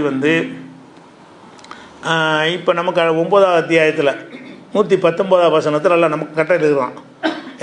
யாய் உள்ளது நாமனும், நம்பிக்கை கொண்ட மக்களை இத்தக்குள்ளாக அல்லாஹ் பயந்துக்கிறங்க. இப்போ கூணுமா சாதிக்கேன், உண்மை பேசுகிறவர்களோடு நீங்கள் ஆகிவிடுங்கள் அப்படின்னு நல்லா சொல்கிறான். இதுக்கு என்ன அர்த்தம்? உண்மை ஒருத்தர் பேசுகிறான்னு வைங்க, அவர் கிட்ட போய் உட்காந்துக்குன்னு அர்த்தமா? நீனும் உண்மை சொல்லுன்னு அர்த்தமா? உண்மையாளரோடு ஆகுங்கள் நல்லா சொல்கிறான். அப்போ உண்மையாளரை பார்த்து அவர் பக்கத்தில் போய் உட்காந்துக்கிறன்னு அர்த்தத்தை இது சொல்லவே இல்லை. நீங்கள் அவரை உண்மையாளராக இருக்கிறாரா இல்லையா, அதே மாதிரி நீங்களும் உண்மை சொன்னீங்கன்னா நீ அவரோட இருக்கிறன்னு அர்த்தம். உண்மையாளரோடு இருப்பதுக்கு அர்த்தம் என்னென்னு கேட்டால் அவரை போல் நீனும் உண்மை சொல்வேன்னு அர்த்தம், உண்மை சொல்லணும்னு அர்த்தம். நீங்கள்லாம் உண்மை சொல்லுங்கள் என்பதற்கு எல்லாம் என்ன பயன்படுத்துகிறான்னு கேட்டால் உண்மையாளர்களோடு நீங்கள் ஆகிவிடுங்கள், கூணும் நீங்கள் ஆகிவிடுங்கள், மா சாதிகீன், உண்மையாளர்களோடு உண்மை பேசக்கூடிய மக்களோடு நீங்கள் ஆகிவிடுங்கள். அப்போ உண்மை பேசக்கூடிய மக்களோடு ஆகிவிடுங்கள் என்பது எப்படி எல்லாம் விளங்கிக்கிறோம்? அப்போ அல்லாஹ் உண்மை பேசுகிறால கண்டுபிடிச்சி அவர் பக்கத்தில் போய் உட்கார சொல்கிறான்னு விளங்குவான். யாராவது வழங்கினாங்களா? யாரும் வழங்க மாட்டாங்க. அப்போ ஏன் அல்லாஹ்வுக்கு சொல்ல மட்டும் வழங்குற, யாருக்கு மாதிரி வழங்கணும்? அல்லாஹ் என்ன உங்களோட நான் இருக்கிறேன்னு சொன்னால் அல்லாஹ் பக்கத்தில் உட்காந்துட்டு இருக்கிறான், 2 கலந்து விட்டான், தூணும் துரும்புமாக இருக்கிறான், அப்படி தூணில் இருக்கிறான், துரும்பில் இருக்கான், எதுக்கு அதை சொல்லணும்? இதே மனிதனுக்கு அந்த பேச்சில் சாதாரணமாக சொல்கிற விஷயம் தானே. அப்போ கூணுமா சாதிக்குன்னா உண்மையாளர்களோடு இருங்கள் என்பதற்கு அர்த்தம் என்னென்னு கேட்டால் அவங்களோட ஒட்டி கொண்டு இருங்கன்னு அர்த்தம் இல்லை, அவங்களுக்கு நெருக்கமாக இருங்கன்னு அர்த்தம் இல்லை, அவங்களுக்கு எதிரில் போய் உட்காருங்கன்னு அர்த்தம் கிடையாது. நீ எங்கேயே இருந்துக்க, நீ உண்மை பேசிட்டானே அவரோட இருக்கிறன்னு அர்த்தம். ஒருத்தன் உண்மை பேசுகிறான், அந்த இன்னொரு உண்மை பேசுகிறவன் அங்கேருந்து 500 கிலோமீட்டருக்கு அப்பால் இருக்கிறான், இவங்க 2 பேரும் ஒன்றா இருக்கான்னு நம்ம சொல்லலாம். இவர் அவரோடு இருக்கிறார், எதில் இருக்கிறார்? உண்மை பேசுகிற விஷயத்தில். உண்மை பேசும் விஷயத்தில் நீங்கள் ஆகிறது என்று சொன்னால் எங்கே இருக்கிற உண்மை பேசுகிறவனோட நம்ம இருக்கலாம். அந்த மாதிரியான ஒரு அர்த்தத்துலையும் அந்த அல்லாஹ் கட்டளையிடுறான். அதே மாதிரி 18-28 அல்லாஹ் என்ன சொல்கிறான்னு கேட்டால் ஒஸ்பிர் நப்சக்க, நபியே உங்களை நீங்கள் கட்டுப்படுத்தி கொள்ளுங்கள், மால்லதீன எதுவும் ரப்பகும் பில் கதாத்தி ஒல்லி அஷி, காலையிலும் மாலையிலும் இறைவனை பிரார்த்தனை செய்கிறாங்கல்ல அந்த மக்களுடன் உங்களை கட்டுப்படுத்தி கொள்ளுங்கள் அப்படின்னு நல்லா சொல்கிறான். அப்படின்னா என்ன அர்த்தம்? எந்த வேலைக்கும் போகக்கூடாது, காலையிலையும் மாலையும் தஸ்பீ செஞ்சுட்டு இருப்பாங்கல்ல அவங்க பக்கத்தில் உட்காந்துக்கிற அர்த்தமா? அடுத்தவனை நீ பணக்காரன் செல்வந்தன் அந்த மாதிரி ஆட்களுக்காக வேண்டி நீ வளைஞ்சு போயிடாமல் உனக்காக வேண்டிய நம்பி உட்காந்துருக்குறாங்கல்ல அவங்களோட இரண்டி என்னன்னா அவங்களுக்கு சப்போர்ட் அறிண்டு அர்த்தம். அவங்க கூடவே உட்காந்துருந்தா எப்போ சாப்பிட்றது, எப்போ வியாபாரத்துக்கு போகிறது, எப்போ போருக்கு போகிறது, என்ன இத்தனை வேலைகள் இருக்குது ரசூல்லாவுக்கு. அப்போ ரசூல்லாவை என்ன செய்கிறான்னு கேட்டால் அல்லாவை காலையிலும் மாலையிலும் பிரார்த்திக்கிற மக்கள் இருக்காங்களே அவங்களோட இரு அப்படின்னு சொன்னால் அவங்களோடலாம் இருக்க முடியாது. விளங்குதா? அவங்களோட இருப்பதுக்கு அர்த்தம் என்னன்னு கேட்டால் அவங்களுக்கு உறுதுணையாயிரு. அவங்க பாட்டு திக்கர் செஞ்சுட்டு இருப்பாங்க, நீ வேலையை பாரு, மனசில் அவங்க தான் இருக்கணும். இவர்களை விட்டு கொடுக்கக்கூடாது, எந்த கட்டத்துலையும் இந்த மக்கள் நம்ம விட்டு கொடுக்கக்கூடாது. பெரிய தனவந்தர்கள் வர்றாரு என்ற காரணத்துக்காக வேண்டி வளையணும்னு எதிர்பார்த்தாங்க. அதுவும் சொல்லு உண்ட கவனத்தை யார் அல்ல நம்ம மறக்கடிக்க செஞ்சிட்டோமோ அவன் பக்கம் பார்வை திருப்பிடாத அப்படின்னு சொல்வதன் மூலமாக அவங்களுக்காக நீ இவங்களை இழந்துடாதுன்னு சொல்கிறான். அப்போ நபிகள் நாயகத்தை காலையிலும் மாலையிலும் பிரார்த்தனை செய்களோடு நீ இருப்பீராக, அவர்களோடு வருதுல அவர்களோடு இருப்பீராகன்னு சொன்னால் அதுக்கு என்ன அர்த்தம்? அவங்கக்கிட்ட போய் உட்காரணும்னு அர்த்தம் கிடையாது. அவங்களுக்கு உறுதுணையாக இருக்கணும்னு அர்த்தம். அல்லாஹ் நம்மளோட இருக்கிறான் என்றால் நமக்கு உறுதுணையாக இருக்கிறான். இந்த சொல் வந்து சாதாரணமாக எல்லா பாஷையிலையுமே இருக்குது. அரபி மாத்திரமல்ல, எல்லா பாஷையிலையுமே இந்த மாதிரியான சொல் பிரயோகம் இருக்கிறது. இது 18-28 உள்ளது. அதே மாதிரி வந்து முனாஃபிக்கள் ரசூல்லா காலம் நேற்று கூட சொல்லியிருக்கணும். முனாஃபிக்கள் ரசூல்லாவுடைய காலத்தில் இருந்தாங்க. அவங்க என்ன செய்வாங்கன்னு கேட்டால், ரசூல்லாட்ட வந்து உங்கள் ஆளுக்கன்ட்டுருவாங்க. அவங்கள்ட்ட போய் உங்களோட தான் இருக்கிறோம்பாங்க. அப்போ அது எப்படி வருதுன்னு கேட்டால், வைதா லக்குல்லதீன் ஆமனும் காலு ஆமன்னா, நம்பிக்கை கொண்ட மக்களை சந்திக்கும் பொழுது, முஸ்லீம்களை சந்திக்கும் பொழுது காலு ஆமன்னா, நாங்களும் நம்பிக்கை கொண்டோம் என்று சொல்கிறார்கள். ஒய்தா ஹலவு இலா ஷயாத்தீனியும், அவங்களுடைய ஷைத்தான்கள்கிட்ட தலைவர்கள்ட்ட போகும் பொழுது காலு சொல்கிறார்கள், இன்னா மாக்கும், நாங்கள் உங்களோடு இருக்கிறோங்கிறாங்க. இந்த உங்களோடுக்கு என்ன அர்த்தம்? அவங்களோட அவன் இருக்கல, இங்கே தான் வந்து பேசிக்கிட்டு, நம்மள்கிட்ட தான் பேசிக்கிட்டு இருக்கிறான், நம்மள்கிட்ட தான் வந்து பேசிக்கிட்டு இருக்கிறான். அங்கே பேசுனதுக்கு சமாதானம் தான் சொல்கிறான். நான் உங்களோட தாங்க இருக்கிறேன், அங்கே போனாலும் நான் உங்களோட தான் இருக்கிறேன், நான் முகமதுடைய சபைக்கு நான் போனாலும் நான் இருப்பது உங்களோட தான். அப்போ என்ன அர்த்தம்? உங்கள் கிட்டேன்னு அர்த்தம் கிடையாது, உங்கள் கொள்கையில் உங்களுக்கு சப்போர்ட்டாக, உங்களுக்கு சார்பாக, அந்த அர்த்தம் தான் வருமே தவிர உங்களோட நான் இருக்கிறேன்னு அவன் சொல்ல முடியாது. இங்கே இருக்கிற ரெண்டு பக்கமும் இருந்தான். ஒரு காலையில் இங்கே இருப்பான், சாயந்தரம் அங்கே இருப்பான். உங்களோட இருக்கிறேன்னு சொல்ல முடியாது. ரசூல்லாவோட தான் இருப்பான். பெரும்பாலும் முஸ்லீம்னு காட்டிக்கிறதுக்காக வேண்டி இந்த மூமின்களுடைய சபையில் தான் வந்து உட்காந்துக்கிடுவான். உட்காந்துக்கிட்டு அவங்ககிட்ட என்ன சொல்கிறான்னா, உங்களோட தான் இருக்குங்கிறான். அங்கே போய் இருக்கிறான், ஆனால் உங்களோட இருக்குங்கிறான். அவங்களோட இருக்கவே இல்லை.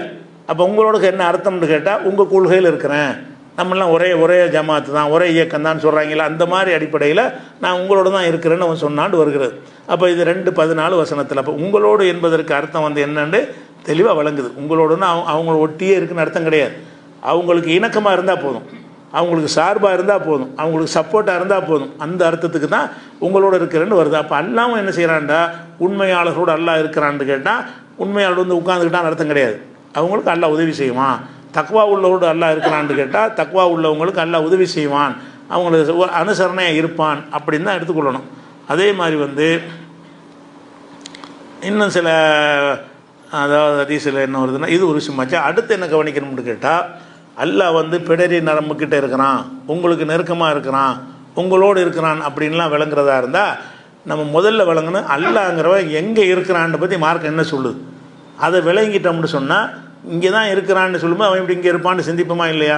அல்லாஹ் வந்து தன்னை பற்றி சொல்லும்போது என்ன செய்கிறான்னு கேட்டால், எனக்கு அரிசுன்னு ஒரு ஆசனம் இருக்கிறது. அல்லாஹ்வுக்கு பேர் என்ன? துல் அரிசி, அரிசுக்கு சொந்தக்காரன் அப்படின்னு இருக்குது. அரிசுனா ஒரு பிரம்மாண்டமான ஒரு இருக்கை, மனுஷன்லாம் உட்காருவான்ல, அதுதான் அரிசுங்கிறது. அல்லாஹ்வுடைய இருக்கைக்கு அந்த உதாரணம் காட்ட இயலாது. ஆனால் அது மாதிரி ஒன்று அல்லாஹ் வந்து அந்த இருக்கை எப்படிப்பட்டதுன்னா, அது உள்ள இந்த அண்ட சராசரமெல்லாம் உள்ளே அடங்கி வரும், அவ்வளோ பிரம்மாண்டம். அல்லாஹுடைய அரிசுடைய அளவு என்னன்னு கேட்டால், இந்த பூமி வானம் மட்டும் இல்லை, இந்த அண்ட சராசரங்கள் அனைத்துமே அது கீழே போய் வச்சா உள்ளே அடங்கி சின்ன ஒரு பந்து மாதிரி தான் இருக்கும், அவ்வளோ சின்னதாக இருக்கும். அதை விட பெருசு இந்த அண்ட சராசரங்களை எல்லாம் விட பிரம்மாண்டமான ஒரு இருக்கை, அமர்வதற்கு அல்லாவே தயாரித்து கொண்ட ஒரு இருக்கைக்கு பேர் தான் அரிசு. அல்லாஹ் என்ன செய்கிறான்னு கேட்டால், பல வசனங்களில் அல்லாஹ்வாகிய நான் அரிசில் தான் இருக்கிறேன், நான் எங்கே உட்காந்து ஆட்சி பண்ணுறேன்னு கேட்டால் அரிசில் இருந்து கொண்டு எல்லாத்தையும் பார்க்குறானா. நான் அரிசில் தான் இருப்பேன். அரிசில் இருந்தாலும் அரிசுக்கு நீங்கள் இருக்கிற இடத்துக்கும் லட்சோப கோடி மைல்கள் இருந்தாலும் நீங்கள் இங்கே பேசுகிறது எனக்கு கேட்கும். நீங்கள் உட்கார்ந்துருக்கிற நான் தனித்தனியாக துல்லியமாக ஒவ்வொருத்தரையும் பார்ப்பேன். அந்த வகையில் தான் நெருக்கமே தவிர நான் இருப்பது அரிசிலங்கிறான்ல. எப்படி சொல்கிறான்? இது வந்து 7வது சூறாவில் 54வது வசனத்தில் வானம் பூமிகளை வந்து 6 நாளில் அல்ல படைத்தான். படைச்சிட்டு சும்மஸ்தவா அல் அரிசி, பிறகு அரசின் மீது அமர்ந்தான். வானம் பூமியெல்லாம் படைச்சி முடிச்சுட்டு அரசில் அமர்ந்து கொண்டான் அப்படின்னு இருக்கு. அப்போ அரசில் என் அமர்றான். அவன் எங்கே தூணில் இருப்பான், துரும்பில் இருக்கான் வேண்டாம், அவனுக்கு எதுக்கு அரசு என்னத்துக்கு? அரசில் தான் அவன் இருக்கிறான். அதே மாதிரி வந்து இது 7:54 ஆச்சா. இதே கருத்து வந்து 10வது அத்தியாயத்தில் 3வது வசனத்திலையும் இதே வாசகம் தான். இன்ன ரப்பக்குமுல்லாஹு அல்லதி ஹலக சமாவாத்தி வல் அர்த ஃபீ சித்தத்தி அய்யாம், வானங்களை பூமி 6 நாளில் படைத்து விட்டு சும்மஸ்தவா அல் அரிசி, பிறகு அரிசின் மீது அமர்ந்தான். யுத்தப்பிருள் அம்ர, அங்கிருந்து காரியங்களை நிர்வகிக்கிறான். அரிசியில் இருக்கிறான், நிர்வாகம் அங்கேருந்து நிர்வாகத்தை அங்கேருந்து தான் பார்க்குறான். யுத்தப்பிருள் அம்ர, காரியங்களை அரிசியில் இருந்து நிர்வகிக்கிறான்னு வார்த்தையெல்லாம் செய்கிறான். அம்ரனா காரியம், யுத்தப்பிருள் அம்ரனா காரியங்களை நிர்வகிக்கிறான். அங்கே இருந்து கொண்டு எல்லாத்தையும் என்ன செய்கிறான், விரல் நுண்ணில் வச்சுருக்கான்னு மனுஷனுக்கு உதாரணம் சொல்லுவோம்ல, அந்த மாதிரி எல்லாம் என்ன செய்கிறான்னா அந்த அனைத்தையும் பார்த்து கொண்டு அனைத்தையும் கண்காணித்து கொண்டு எல்லா பக்கமும் கவனம் எடுத்துக்கொண்டு இருக்கிறான் இருக்கான். அந்த 10:3 வசனத்தில் இருக்கிறது. அதே மாதிரி 20வது சூறாவில் 5வது வசனத்தில் ரஹ்மான் என்பவர் ரஹ்மானாகிய அல்லாஹ் அல் அர்ஷிஸ்தவா, அரசின் மீது அமர்ந்து கொண்டான். அரசில் இருக்கான் ஒரு தடவை சொன்னால் போதும்ல, பல இடங்களில் ஒரு அல்லாஹ் பற்றி பேசும்போது பல இடங்களில் இந்த திருப்பி திருப்பி எல்லாம் பதிய வைக்கிறான். குர்ஆனில் பல இடங்களில் திருப்பி திருப்பி ரஹ்மான் இருக்கிறது அரசில் தான் அப்படிங்கிறான். அதே மாதிரி 25:59 வசனத்தில் ஹலக்க சமாவாத்தி உள்ளரில் உமா பைனஹுமா ஃபி சித்தத்தி ஐயாம், 6 நாட்களில் வானம் பூமி இடைப்பட்ட எல்லாத்தையும் நான் படைத்தான். சும்மஸ்தவா அருள் அரசி, பிறகு அரசின் மீது அல்லாஹ் அமர்ந்து கொண்டான் அப்படின்னு சொல்லி அரசில் இருக்கிறான்னு 25:59 இருக்கிறது. அதே மாதிரி 32:4 வசனத்திலையும் இதே இருக்கிறது. சும்மஸ்தவா அருள் அரசு, இந்த வாசகம் அரசின் மீது அமர்ந்தான். அதே மாதிரி 57:4 வசனத்திலையும் இதே விஷயம் இருக்கிறது. அது மாத்திரம் இல்லாமல் அந்த அரசுன்னு சொன்னால் அதுக்கு என்ன செய்வாங்கன்னு சொல்லலாம், அரசுன்னா சும்மா பிரம்மாண்டத்துக்காக சொல்கிறது. உலகத்தில் ராஜாக்கன்னா அரசில் உட்காந்துருப்பாங்கல்ல, அப்படி சொன்னால் தான் விளங்குங்கிறதுக்காக வேண்டி சொல்கிறதுன்னா அரசுன்னா அந்த அரசு கிடையாது, அது அல்லாஹ்வுடைய வல்லமையை சொல்லுதுன்னு வியாக்கியானம்லாம் கொடுப்பாங்க. அப்படி கொடுக்க இயலாது. ஏன் இயலாதுங்கிறோம்னு கேட்டால் 59வது சூறாவில் 17வது வசனத்தில் அரசுனா என்னென்னு அல்லாஹ் விளக்குறான். எப்படி விளக்குறான்னு கேட்டால், ஒல் மலக்கு அலா அர்ஜாயிகா, அதாவது எல்லாத்தையும் சூறுவதுன்னு அழிச்சிருவான்ல, அழித்த உடனே எல்லாம் அழிஞ்சு போயிடும். அரசு மட்டும் அழியாது, எல்லாம் அழிஞ்சிடும். அப்போ ஒல் மறுக்கு அல அரிஜாகிய மலக்குமார்கள் அந்த அரசுடைய ஓரங்களில் இருந்து கொண்டு யஹ்மிலு அரச ரப்பிக்க ஃபௌகஹும் யௌமைதீன் சமானியா, அன்றைய தினத்தில் அரசை 8 மாணவர்கள் சுமப்பார்கள். 8 மாணவர்கள் மட்டும் மூத்தாக மாட்டாங்க. அந்த அரசு அந்தரத்தில் இருக்கும்ல, அந்த பூமியில் அந்த சராசரத்தில் இருக்கும்போது ஒரு கிரிப் இருப்பதற்குண்டு எல்லாத்தையும் அழிச்சு விட்டா அதுக்கு ஒன்று அல்லா நினச்சா அந்த நிப்பாட்டுவான். அல்லாஹ் உன்னுடைய வல்லமையை காட்டுவதற்கு என்ன செய்கிறான்னு கேட்டால் 8 மலக்களை நியமித்திருக்கிறான். அந்த 8 மலக்குமார்கள் அரசை சுமந்து கொள்வார்கள். யஹ்மிலு அரச ரப்பிக்க, அன்றைய தினத்தில் மட்டும், எப்பவும் இல்லை. இப்போ அரசை யாரும் சுமந்துக்கிட்டு இருக்கல, அரசாகவே இருக்கிறது. ஆனால் இந்த உலகம் அழியும் நேரத்தில் எல்லாம் அழிஞ்சதுக்கு பிறகு 8 மலக்குமார்கள் தான் அந்த அரசை சுமப்பார்கள்னா, அரசுங்கிறது ஒரு பொருளாக தானே சொல்லப்பட்டிருக்கு. ஒரு வல்லமையை போய் சுமக்கவா செய்வாங்க? ஆற்றலை அப்படி சுமக்கிறாங்கன்னு சொன்னாலே அரசு என்பது சுமப்பதற்குரிய ஒரு மெட்டீரியல் மாதிரி தான் எல்லாம் சொல்லி காட்டுறான். இப்போ யஹ்மிலு அரச ரப்பிக்க, உமது இறைவனுடைய அரசை சுமந்து கொள்வார்கள். ஃபௌகஹும், தங்களுக்கு மேலே சுமந்து கொள்வார்கள். யௌமைதீன், அன்றைய தினத்தில். என்றைய தினத்தின்னா சூர் ஊதப்படுற அன்றைய தினத்தில் சுமந்து கொள்வார்கள். சமானியா, 8 பேர் சுமந்து கொள்வார்கள் அப்படின்னு இருக்கிறது. அப்போ இந்த அரசுன்னா வியாக்கியானம் கொடுப்பாங்க. சில அரசில் இருக்கான்னு என்ன அர்த்தம்? அவன் வல்லமையை காட்டுகிறான், சிம்மாசனத்தில் உட்காந்துருக்கான்னு ஒருத்தன் சொல்லுவான்ல, அந்த மாதிரி எடுத்துக்கொள்ளணும், அதில் இருக்கிறான்னு அர்த்தம் கிடையாதுலாம் சொல்லுவாங்க. அது அப்படின்னு சொற்கள் இருந்தால் கூட இதுக்கு அப்படி சொல்ல முடியாதுங்கிறதுக்கு வாசகங்கள் கிடைக்கிறது. வேறு வாசகங்கள்லேருந்து அரசுனால ஒரு பொருளாக தான் இருக்குது. அது ஒரு மெட்டீரியலாக தான் சொல்லப்படுதே தவிர அது ஒரு பவரு, ஒரு சக்திங்கிறதுக்கு சொல்லப்படவே இல்லை. அரசுன்னா அவன் அமர்ந்திருப்பதற்குரிய ஒரு ஆசனமாக தான் சொல்லப்படுகிறது. அதே மாதிரி அல்லாஹ் என்ன சொல்கிறான்னு கேட்டால் 39வது சூறாவில் 75வது வசனத்தில் தரல் மலாய்க்கத்தை, நபியை நீங்கள் மலக்குகளை காண்பீர்கள். ஹாஃபீன மின் ஹவுலில் அரசி, அல்லாஹ் அரசில் இருப்பான்ல, அரசு அப்படி சுற்றி என்ன செய்வாங்கன்னு கேட்டால் இருந்து கொண்டு யுஸப்பிஹூன பிஹம்தி ரப்பிஹிம், இறைவனை புகழ்ந்து போற்றி கொண்டே இருப்பார்கள். மலக்குமார்களை என்ன செய்கிறான்? அரசில் அமர்ந்து கொண்டு நிர்வாகம் பண்ணுறான். அவனை துதித்து கொண்டே இருப்பது அவனுக்கு பிடிக்கும். மலக்குமார்கள்லாம் அரசை சுற்றி இருந்து கொண்டு சுப்ஹானல்லாஹ் அல்ஹம்துலில்லாஹ் அல்லாஹ் என்ன செய்வாங்க? போற்றி புகழ்ந்து கொண்டே இருப்பார்கள் என்று சொல்வதில் இருந்து இல்லாத உன்னைய சுற்றி இருப்பாங்க. அரசை சுற்றின்னு ஏன் வருது? ஒரு சக்தியாக இருக்க பவரை காட்டுறதுக்கு தான் அந்த வார்த்தைன்னு சொல்வார்களே. ஆனால் அரசுங்கிறதை சுற்றி வழக்கல் இருப்பான்னு வருத. அரசுங்கிறது ஒரு பொருளாக தானே சொல்லப்படுது, ஒரு மெட்டீரியலாக தான் சொல்லப்படுது. அப்படிங்கிற ஹவுலல் அரசின்னு வருது. மின் ஹவுலில் அரசு, அரசை சுற்றி மாணவர்கள் இருப்பார்கள் அப்படின்னு சொல்லி 39:75 இருக்கிறது.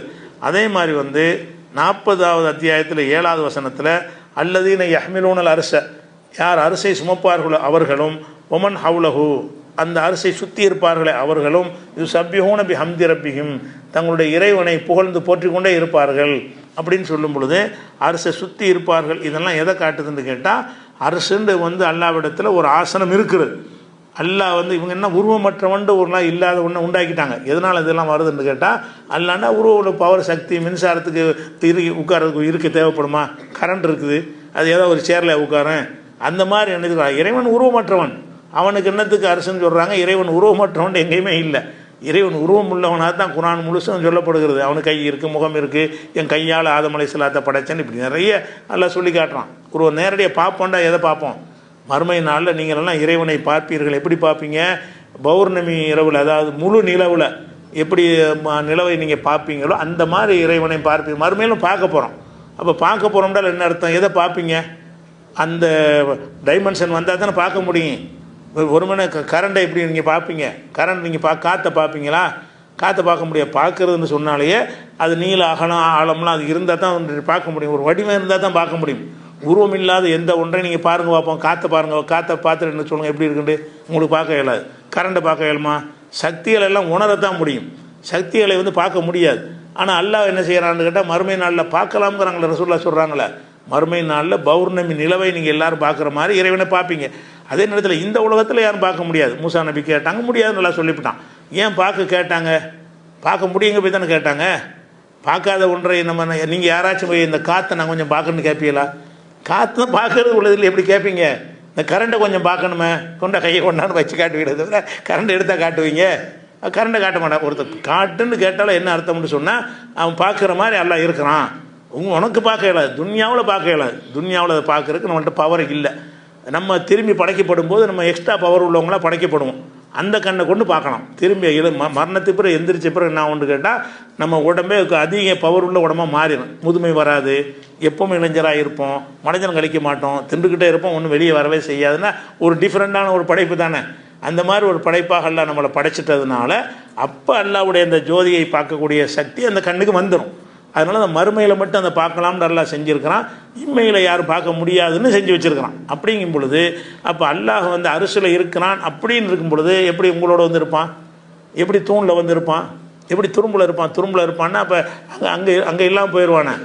அப்போ ஒரு நேரத்தில் பல இடத்துல இருந்தால் பல அல்லாஹ் வந்துடுவானே. கோடான கோடி பேர்கிட்ட எல்லாம் இருக்கிறான்னு சொன்னால் கோடான கோடி இறைவன் ஆயிடுவானே.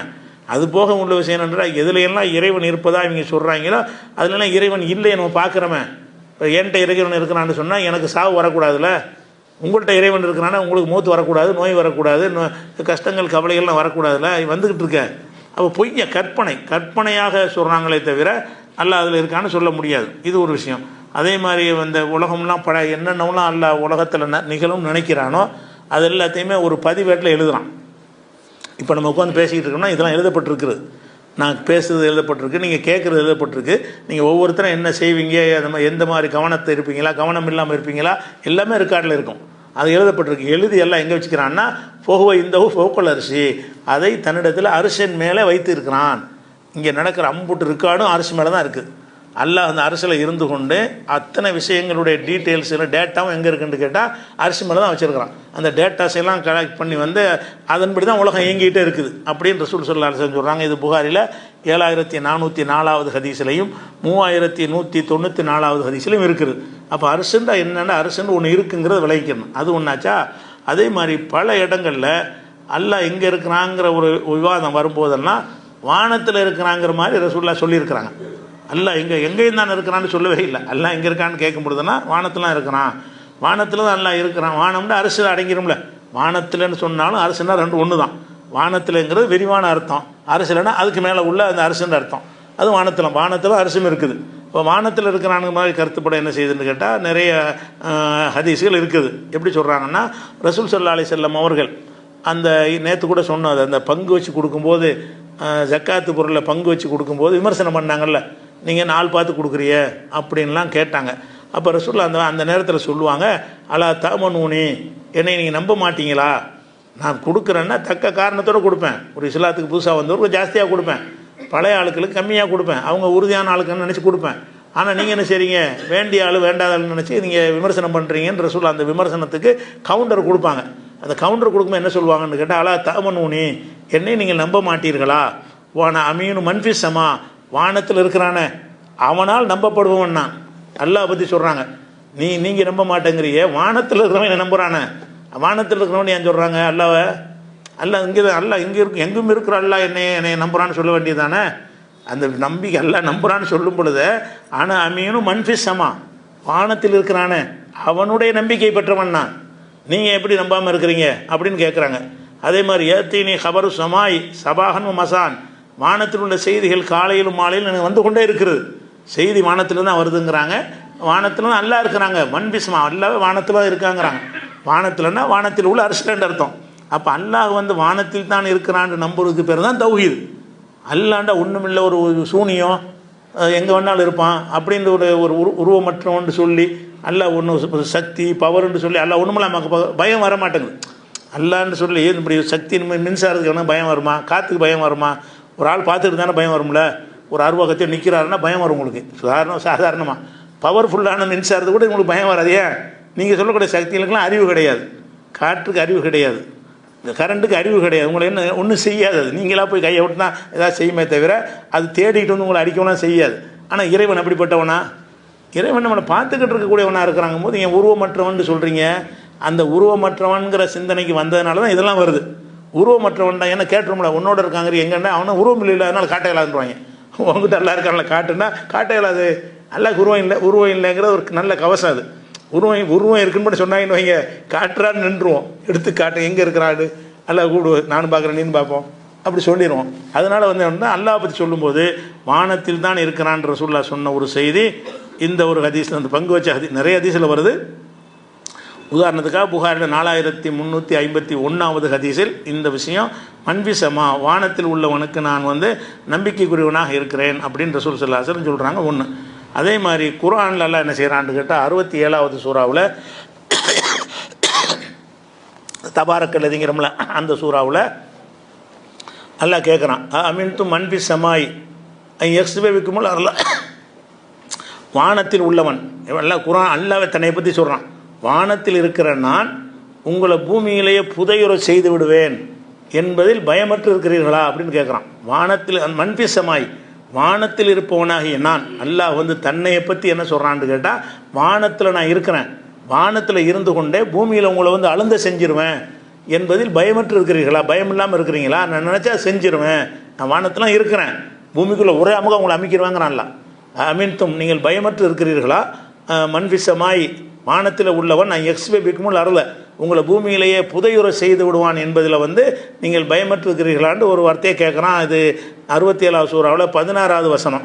அதே மாதிரி 17வது வசனத்தில் திருப்பியும் சொல்கிறான், அமீன்தும் மன்பிசமாய் வானத்தில் உள்ளவன் யுர்சில் அலைக்கும் ஹாசிபன் உங்கள் மீது ஒரு தண்டனையை இறக்குவதில் பயமற்று இருக்கிறீர்களா அப்படின்னு நல்லா கேட்குறான். அப்போ வானத்தில் உள்ளவன் இதுக்கெல்லாம் தன்னை பற்றி சொல்கிறான்.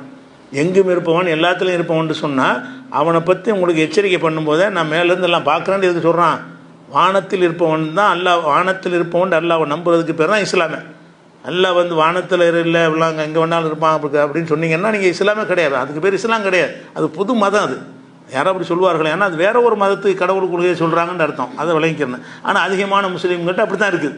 அல்லான்னா உருவமற்றவன், அல்லாண்டா ஒரு சூனியம், அல்லாண்டா ஒரு பவர், அல்லாண்டா ஒரு சக்தி, அல்லாண்டா ஒரு ஆள், ஒரு பவர்ஃபுல்லான ஒரு அறிவும் சிந்தனையும் ஆற்றலும் உடையவன் அப்படின்னு நம்புறதுக்கு பதிலாக சக்தி பவருங்கிறது அறிவற்ற விஷயங்களாக கற்பனை செய்கிறாங்க. அது ஒரு விஷயத்தை விளங்கிக்கிறோம். அதே மாதிரி என்ன செய்கிறான்னு கேட்டால், யுத்தப்பிருள் அம்ர மினசமாய் வானத்தில் இருந்து கொண்டு காரியங்களை நிர்வகிக்கிறான். அல்லாஹ் சொல்லும் பொழுது காரியங்களை நிர்வகிக்கிறான்னு சொன்னால் போதும்ல, அதே வானத்தில் இருந்து எனக்கு சொல்கிறான். யுத்தப்பிருள் அம்ர மினசமாய் வானத்திலிருந்து காரியங்களை நிர்வகித்து கொண்டிருக்கிறேன் அப்படின்னு சொல்கிறான். இது 32வது அத்தியாயத்தில் 5வது வசனத்தில் இருக்கிறது. அதே மாதிரி ரசூல் ஸல்லல்லாஹு அலைஹி வஸல்லம் அவர்கள் வந்து மக்காவில் இருக்கும்போது என்ன செஞ்சாங்கன்னா, காபத்துல்லாவை நோக்கி தொழுதாங்க. இது நமக்கு தெரியும். மதீனாவுக்கு வந்தவன் என்ன செஞ்சாங்கன்னு கேட்டால் ஒரு 17 மாதம் பைத்துல் முகத்தஸை நோக்கி தொழுதாங்க, காபாவை நோக்கி தொழுவலை. மதீனாவுக்கு வந்த உடனே, ஏன்னா யூதர்கள் அங்கே நிறைய இருந்தாங்க, அவங்க வந்து பைத்துல் முகத்தஸை வந்து அதுவும் அல்லாஹ்வுடைய ஆலயம் தான், அதுவும் புனித ஆலயம் தான். அந்த பைத்துல் முகத்தஸ் அதுவும் அல்லாஹ்வுடைய உத்தரவுப்படி கட்டப்பட்ட ஆலயம், அதுவும் புனித ஆலயம், அதில் மாற்றுக்கிறது கிடையாது. அதனால் ரசூலுல்லாஹ் என்ன செஞ்சாங்கன்னா, மதீனாவுக்கு வந்த உடனே பைத்துல் முகத்தஸை நோக்கி ஒரு 17 மாதம் வந்து தொழுகிறாங்க.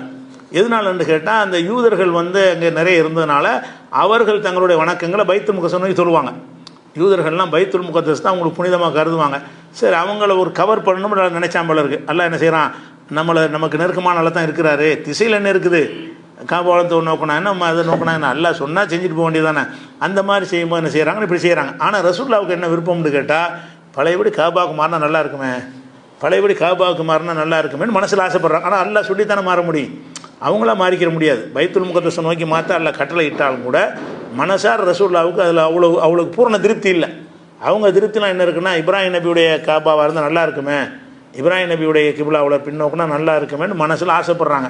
ஆசைப்பட்டு வானத்தை நோக்கி பார்க்குறாங்க. எல்லாம் மாற்று, எதுக்கு வானத்தை நோக்கி பார்க்கணும், அந்த கிபிலாவை மாற்றணும் என்பதற்காக ரசூல் அடிக்கடி நீ வானத்தை நோக்கி பார்க்குறாய் என்பது எனக்கு தெரியுங்கிறான்ல. கது நரா த கல்லுப வஜீக பிசமா, வானத்தை நோக்கி உன்னுடைய முகத்தை அடிக்கடி திருப்புகிறாய் எதற்கு திருப்புகிறாய்ன்னு கேட்டால் இந்த கிப்லாவை மாற்றுறதுக்காக திருப்புகிறாய். அதனால் ஃபலனு வள்ளி எனக்கு கிப்லத்தன் தரலாகா, நீ விரும்புகிற கிப்லாவுக்கு இப்போ நம்ம திரும்புகிறோம், கட்டளை எடுக்கிறோம், இனிமேல் மஸ்ஜிதுல் ஹராமை நோக்கி திரும்புன்னு ஒரு ஆர்டர் பண்ணுறான். அப்படி ஆர்டருக்கு காரணம் என்ன சொல்கிறான்னு கேட்டால், நீ வானத்தை நோக்கி அடிக்கடி பார்த்துக்கிட்டே, பார்க்குறது எதுக்கு தான், அல்லாட்டேருந்து கட்டில் வந்துடுமா, அல்லாட்டேருந்து கட்டில் வந்து மேலே பார்க்குறாங்க, என் மேலே ஏன் பார்க்கணும், எங்கே வேணா அந்த குனிஞ்சிட்டு கேட்க வேண்டியனா, அதை வானத்தை நோக்கி எங்கே கேட்டு கேட்குறாங்க, அங்கேருந்து மெசேஜ் வர வேண்டியிருக்கு, வானத்திலேருந்து செய்தி வந்தால் நல்லா இருக்குமே, என்ன செய்தி வரணும், நீ இனிமேல் இது வரைக்கும் பைத்துல் முகத்தஸ் போதும், இனிமேல் நீ காபத்துல்லாவை நோக்குன்னு ஒரு உத்தரவு வராதா அப்படின்னு அவங்க ஏங்குனாங்க. அந்த ஏங்குனது எல்லாம் சொல்லும் பொழுது கதுனரா தகல்லுப வஜிஹிக ஃபிஸ்ஸமா, வானத்தில் உன்னுடைய முகம் அடிக்கடி திரும்புவதை நாம் பார்க்கிறோம். எதற்கு பார்க்குறோன்னா கிப்லா மாற்றுறதுக்காக வேண்டி. எனவே ஃபலனு வள்ளி எனக்கு கிப்லத்தன் தரலாகா, நீ விரும்புகிற கிப்லாவை நோக்கி இப்போது உன்னை திருப்புகிறோம், திரும்பிக்க. இப்போ வள்ளி வஜ்ஹக ஷத்ரல் மஸ்ஜிதுல் ஹராம், மஸ்ஜிதுல் ஹராமுடைய திசையை நோக்கி உன் முகத்தை திருப்பிக்கொள்னு சொல்லி அவங்க விரும்பின உத்தரவு வந்துருச்சு. அது மேட்ரு இல்லை. மேட்ரு என்னென்னு கேட்டால், வானத்தை நோக்கி எதுக்கு பார்த்தாங்க, வானத்திலேருந்து கட்டளை வரும்னா வானத்தில் இருக்கிறவன் தானே கட்டளை போட முடியும். அப்போ வானத்தில் இருக்கிற என்பது ஒரு இஸ்லாத்தில் இல்லாத கொள்கை மாதிரி என்ன செய்கிறாங்க, நினைக்கிறாங்க. அதே மாதிரி ரசூல் ஸல்லல்லாஹு அலைஹி வஸல்லம் சொல்கிறாங்க, இது முஸ்லிமில் ஒரு ஹதீஸ் வந்து இருக்கிறது, ஒரு கணவன் மனைவி தாம்பத்திய உறவில் இருக்கக்கூடிய நேரத்தில் மனைவி என்ன செய்கிறான்னா, கணவனுக்கு அந்த விருப்பத்துக்கு இணங்க மாட்டேங்கிறான். தக்க காரணம் இருந்தால் எல்லாத்துக்கும் மார்க்கத்தில் அனுமதி இருக்குது, உடம்பு சரியில்லை அது இல்லை அந்த மாதிரி ஒரு காரணம் இல்லாமல் ஒரு வீம்புக்காக வேண்டி கணவனோட ஒத்துழைக்க மறுத்தாள்னு சொன்னால் அதை பற்றி ரசூலுல்லாஹ் சொல்கிறாங்க, மாமின் ரஜுலன் எதுவும் இம்ராத்தஹு இலா ஃபிராஷிகா, மனைவியை தன்னுடைய படுக்கைக்கு அழைக்கக்கூடிய நேரத்தில் இப்போ தஹபா அலைஹி, அவள் அதுக்கு ஒத்துழைக்க மறுத்தாள் என்று சொன்னால், இல்லா கானல்லதி ஃபிஸ்ஸமாயி சாகித்தன் அலைஹா, வானத்தில் இருப்பவன் அவள் மீது கோவப்படுவான். வானத்தில் இருப்பவனுங்கிறாங்க, அல்லாஹ் கோவப்படுவான்னு சொல்லலாம், அல்லாஹ் கோவப்படுவான்னு சொல்கிறதுக்கு பதிலாக என்ன செய்கிறாங்க, இல்லா கானல்லதி ஃபிஸ்ஸமா, வானத்தில் இருக்கிறானே அவன் அவள் மீது கோவப்படுவான்னு அல்லாஹ் சொல்கிறாங்க. அப்போ அல்லாஹ் வானத்தில் தான் இருக்கிறான் என்பதை இந்த முஸ்லீமுடைய ஹதீஸ், இது முஸ்லீமில் வந்து 2595 ஹதீஸில் இருக்குது. இது ஒன்று இருக்குது. அதே மாதிரி வந்து மலக்குமாரெலாம் வர்றாங்கல்ல, மலக்குமாரெலாம் அந்த பூமிக்கு வர்றாங்க, வந்து இப்போ கூட இங்கே கூட இருப்பாங்க, எல்லா பள்ளியிலையும் இருப்பாங்க, காலையிலையும் வருவாங்க, சாயந்தரம் வருவாங்க, வந்துட்டு டியூட்டி மாற்றுவாங்க. காலை மலக்குகள் வந்து மேலே போவாங்க, சாயந்தரத்து மலக்குகள் வருவாங்க, இவங்க டியூட்டி முடித்தவொன்னே அவங்க வருவாங்க. 2 டைம்ஸ் என்ன செய்வாங்க, காலை நேரத்து மலக்குகள் மாலை நேரத்து மலக்குகள் 2 ஷிஃப்ட்டாக வர்றாங்க. ஷிஃப்ட் மாதிரி எல்லாம் போட்டிருக்கிறான். இந்த உலகத்து ஷிஃப்ட்டை இங்கே தான் எடுத்துக்காங்க, இவ்வளோ இருக்குது, ஷிஃப்ட் முறையில் வேலை வாங்குறான்ல. அப்போ இந்த மலக்கிட்ட செய்வார்னு கேட்டால் அல்லாட்ட மேலே ஏறி போவார்கள். போனவுடனே நீ அடியார்களை எப்படி கண்டீர்கள்னு கேட்கும் பொழுது அவங்க நாங்கள் போகும்போது தொழுதுகிட்டு தான் இருந்தாங்க, திரும்பி வரும்போது தொழுதுகிட்டு தான் இருந்தாங்க, நான் காலையில் கூட சுபு தொழுதுட்டுருப்போம், திரும்பி போகும்போது மகரிப் தொழுதுட்டுருப்போம், நடுவில் உள்ளதெல்லாம் சொல்லாமல் என்ன செய்வாங்க, நாங்கள் போகும்போது தொழுதுகிட்டு இருந்தாங்க, திரும்பி வரும்போது தொழுதுகிட்டு இருந்தாங்க. அந்த சம்பவம் வேறு. வானத்தில் ஏறி வானத்தில் ஏறணும்னு நல்லா கேட்பாண்டு வருது. வானத்தில் அல்லாட்ட தானே போகிறாங்க ஏறி, மலக்குமார் வந்துட்டு அங்கே எங்கே இருந்தான்னு சொன்னால் இங்கே இருந்து பேசிடலாமே, எல்லாம் அந்த மாதிரி வந்தோம் நல்லா இருக்கிறாங்கன்னு சொல்லி இங்கே இருந்து பேசிடலாமே, இங்கேருந்து பேச மாட்டாங்க, நேரம் போய் வானத்துக்கு ஏறி தான் போவார்கள். இது இல்லை சமாய், வானத்துக்கு ஏறி சென்று பேசுவார்கள் அப்படிங்கிற ஒரு விஷயத்தை வந்து சொல்லுவாங்க. பல கேள்வி எல்லாம் கேட்பான். அது நீங்கள் வந்து அவங்களுடைய சொல்கிறீங்க, அவங்க என்ன கேட்குறாங்கன்னு நல்லா கேட்பான். அவங்க சொர்க்கத்தை கேட்பாங்க, சொர்க்கத்தை அவங்க பார்த்துருக்குறாங்களா இல்லை, அப்படி இருந்து எப்படி கேட்குறாங்க பார்த்தீங்கன்னா நம்மளை பாராட்டுவான்ல, அது மாதிரி உள்ளது. இது முஸ்லீமில் 4854 ஹதீஸில் இருக்கிறது. இப்போ இது எல்லாமே எதை காட்டுதுன்னு கேட்டால், இறைவன் வந்து வானத்தில் தான் இருக்கான்னு நம்புது இஸ்லாத்தினுடைய முக்கியமான ஒரு அடிப்படைன்னு வழங்கிக்கிறணும். அதே மாதிரி வந்து இன்னொரு சம்பவம் என்னென்னு கேட்டால், ஒரு சஹாபி சொல்கிறார், நான் வந்து நிறைய ஆடுகள் வச்சுருந்தேன், இந்த ஆடு மேய்க்கிறதுக்கு ஒரு வேலைக்கார பெண் ஒன்று வச்சுருந்தேன், இந்த வேலைக்கார பெண் மூலமாக அடிமை பெண்ணை வச்சு நீ ஆட்டெல்லாம் பார்த்துக்க அப்படின்னு சொன்னேன். சொல்லும்போது என்ன ஆச்சுன்னு கேட்டால், அந்த ஆடை வந்து என்ன செய்ய ஓனாய் வந்து ஒரு ஆட்டை பிடிச்சி தின்றுச்சு.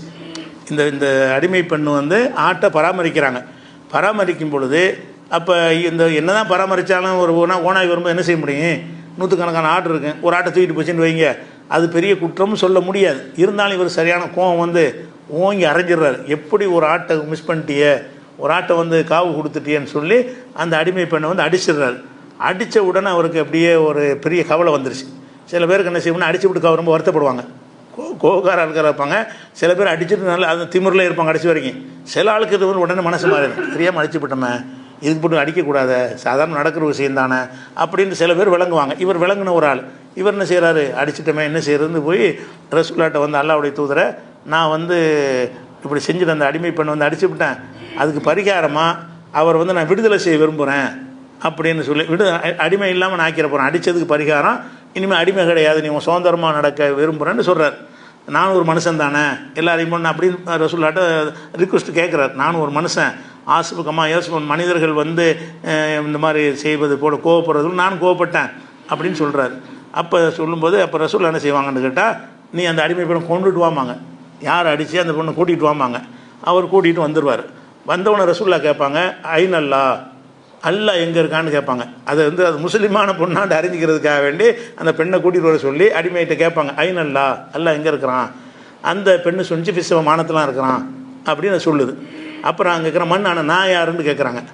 அந்த அம்மா சொல்லு, அந்த ரசூலுல்லாஹ், நீங்கள் அல்லாஹ்வுடைய தூதர், அல்லாஹ் எங்கே இருக்கான் வானத்தில், நான் யார் அல்லாஹ்வுடைய தூதர். இந்த 2 கேள்வி தான், வேறு கேள்விலாம் கேட்கல. அப்போ ரசூலுல்லாஹ் சொல்கிறேன், ஆத்திகா, அவளை விடுதலை செஞ்சிரு, இன்னா மூமினா, அவள் மூமினான பெண்ணு. மூமினுக்கு அளவுகள் என்ன? வானத்தில் இருக்கிறாங்கிற அந்த கேள்வியை வாங்கிட்டு அதான் மூமினானுக்கு பெண்ணுக்கு அடையாளம்ங்கிறாங்க. அந்த அடிமை பெண்ணை விடுதலை செய்கிறதுக்கு சொல்லும்போது ஆத்திகா, அவளை நீ விடுதலை செஞ்சிரு, ஏனென்றால் ஃபைன்னஹா மூமினத்துன், அந்த பெண் வந்து மூமினான பெண்ணு அப்படின்ற ரசூல் ஸல்லல்லாஹு அலைஹி வஸல்லம் சொல்கிறாங்க. அப்போ மூமினான பெண் என்பதற்காக விடுதலை செய்ய சொன்னதுக்கு அளவுகள் 2 விஷயம் தான் அளவுகள். ஒன்று ரசூலுல்லாஹ் ஒத்துக்கிட்டது, இன்னொன்று அல்லாவை வானத்தில் இருக்கிறான்னு நம்புனது. அல்லாஹ் வானத்தில் இருக்கிறான்னு நம்பிய காரணத்தினாலையும் ரசூலுல்லாஹ் வந்து ரசூலுல்லாஹ்னு ஒத்துக்கொண்ட காரணத்தினாலையும் அவங்க மூமின் ரசூலுல்லாஹ் சர்டிஃபிகேட் கொடுத்தாங்கன்னு சொன்னால், அப்போ முதல்ல அறிந்து கொள்ள வேண்டிய விஷயம் என்னென்னு கேட்டால், இறைவன்னா அவனுக்குன்னு ஒரு இடத்துல அவன் இருக்கிறான். அவனுக்கு இடம் தேவையில்லை. அந்த அரசு இல்லாமல் இருக்குமோ அவன் இருக்கத்தானே செஞ்சான், அவன் இருந்துக்கிட்டு தான் இருக்கிறான். இருந்தாலும் அவன் விரும்பின மாதிரி ஒன்றை தேர்ந்தெடுத்து வச்சுக்கிறான். அவனுக்கு இந்த அரசு இல்லாமல் அவன் இருப்பான், யார் இல்லாமல் இருப்பான். இப்போ மலக்களை விட்டு சில காரியங்கள் எல்லாம் செய்ய சொல்கிறான், மலக்களை செய்ய முடியாதா?